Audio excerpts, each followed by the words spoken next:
Hope everybody's doing a good morning. Y'all actually just heard me a few hours ago on the verse of the day.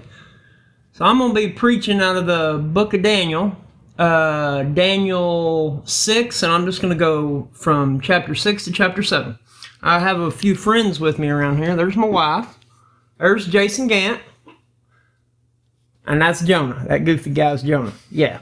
So anyway, I'm just going to set this up like this so you can kind of see me. And I don't have to hold with one hand and go with the other. I was going to do the whole group, but my wife was against that, so we're just going to do it like this. All right.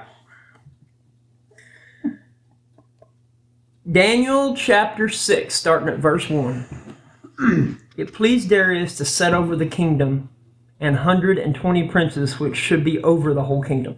Now, the thing about Daniel is, Daniel was one of the ones. Jerusalem actually got sacked at one point. God punished them for their iniquities and for worshiping false idols, and so he sent.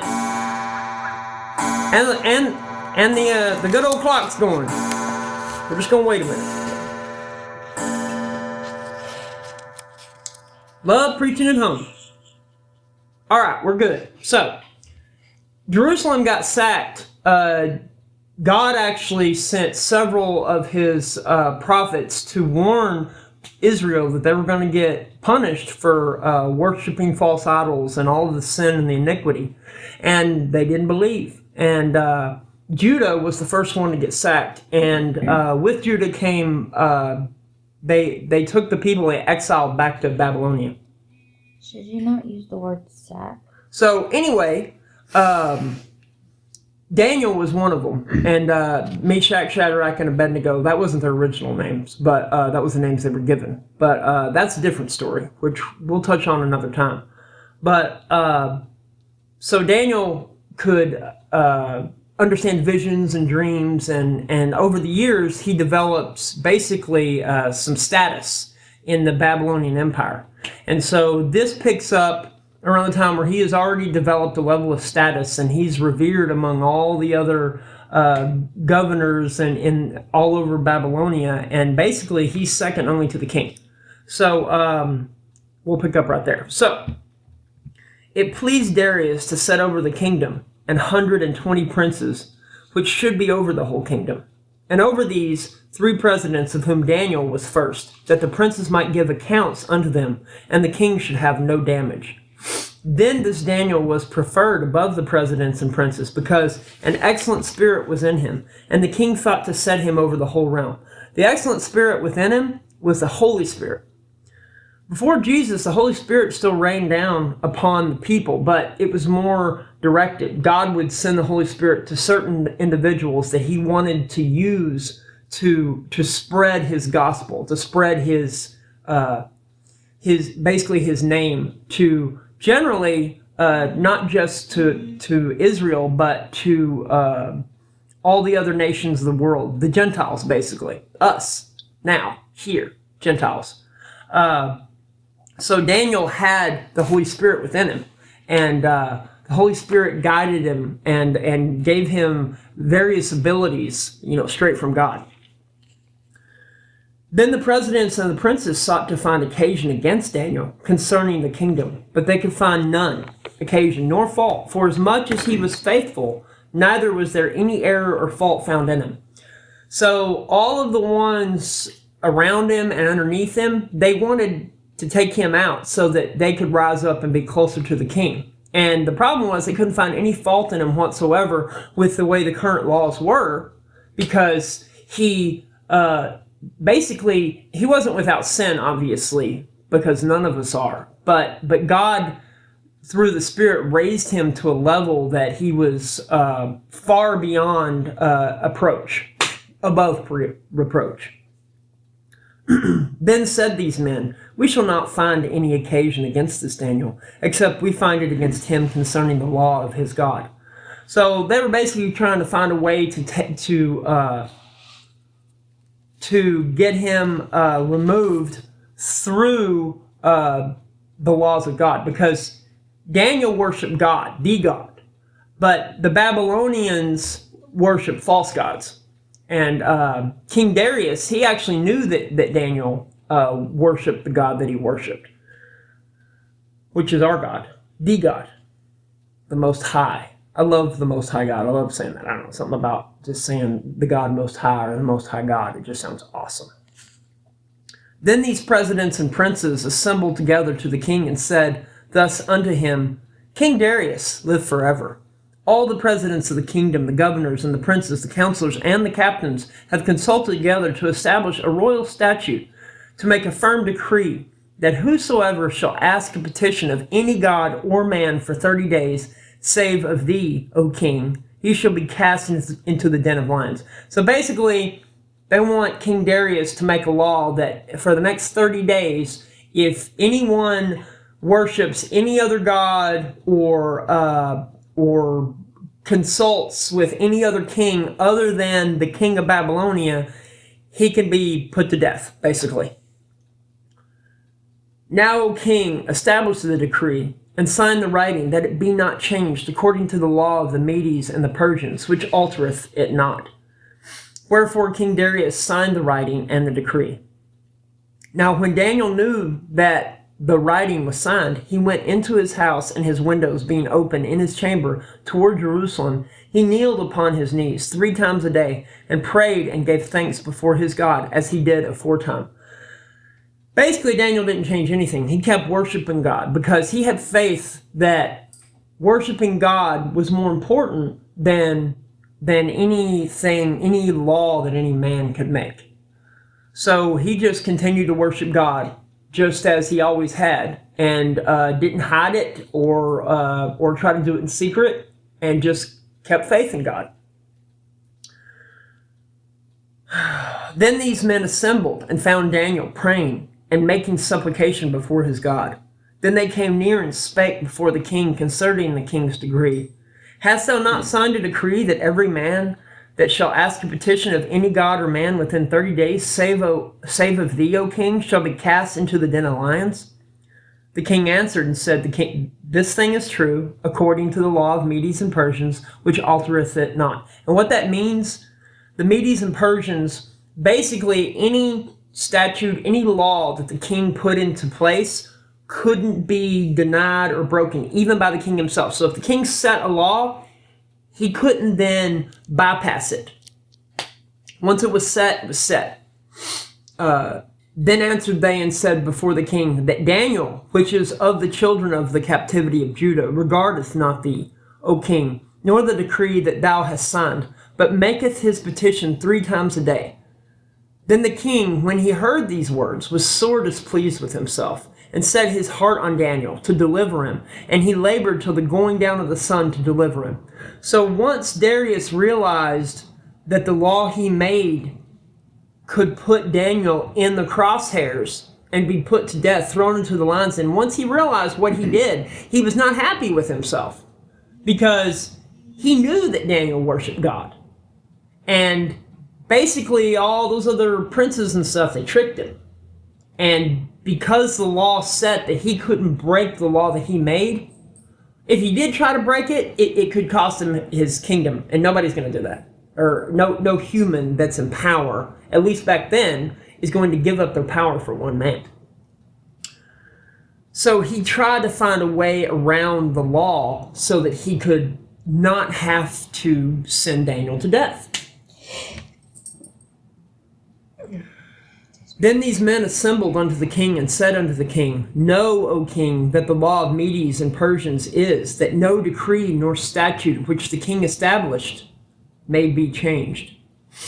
Then the king commanded, and they brought Daniel and cast him into the den of lions. Now the king spake and said unto Daniel, Thy God, whom thou servest continually, he will deliver thee. So King Darius knew that God would save Daniel. He himself had faith in the God of Daniel. They called it the God of Daniel because Daniel, along with a few, the exiles of Judah, were the only ones that worshiped God in Babylonia. Everyone else worshipped all kinds of idols and all kinds of false gods. I think they had one God in particular, one false God in particular that they worshiped, but it wasn't our God. It wasn't the God of everything, or the Creator. It wasn't, the God, the most God, high God. It was a false god. But Darius he knew that Daniel was going to be okay. But, well, he wasn't 100% sure, but he was telling Daniel, your God will deliver you. And a stone was brought and laid upon the mouth of the den, and the king sealed it with his own signet, and with the signet of his lords, that the purpose might not be changed concerning Daniel. Then the king went to his palace and passed the night fasting. Neither were instruments of music brought before him, and his sleep went from him. So he fasted all night long because he threw his friend Daniel into the lion's den by a mistake that he made. And I would say, it doesn't say that he prayed, but I would say he prayed to God for Daniel's deliverance.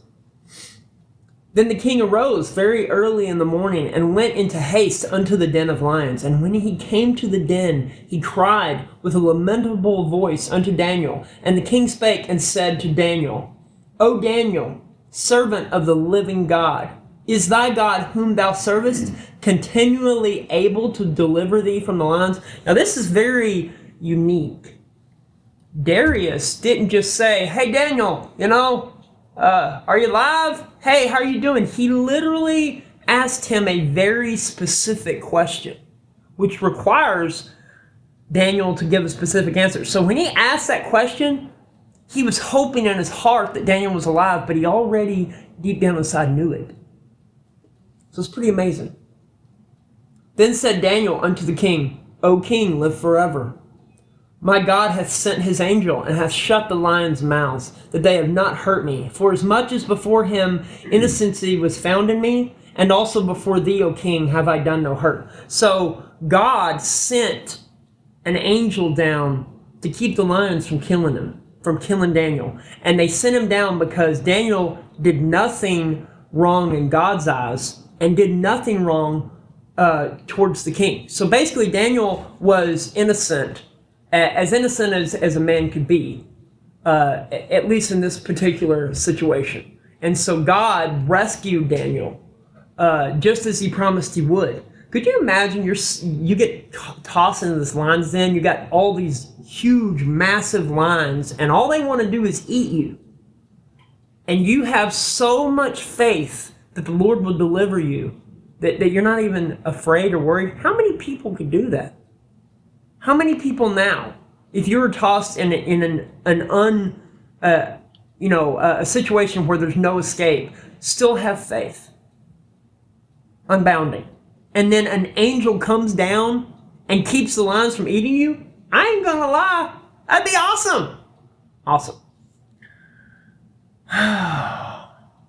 Then was the king exceedingly glad for him, and commanded that they should take Daniel up out of the den. So Daniel was taken up out of the den, and no manner of hurt was found upon him, because he believed in his God. That is faith. That is sheer, absolute, unbreakable faith. Awesome.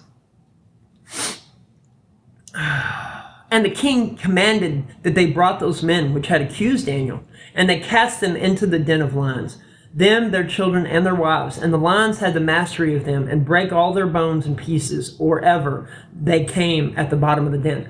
Back then, anytime anyone was considered a danger to the kingdom, they would not only kill them, but they would kill their entire family. So years later, the children couldn't come back and exact revenge. It was pretty brutal. It was a very brutal time back then.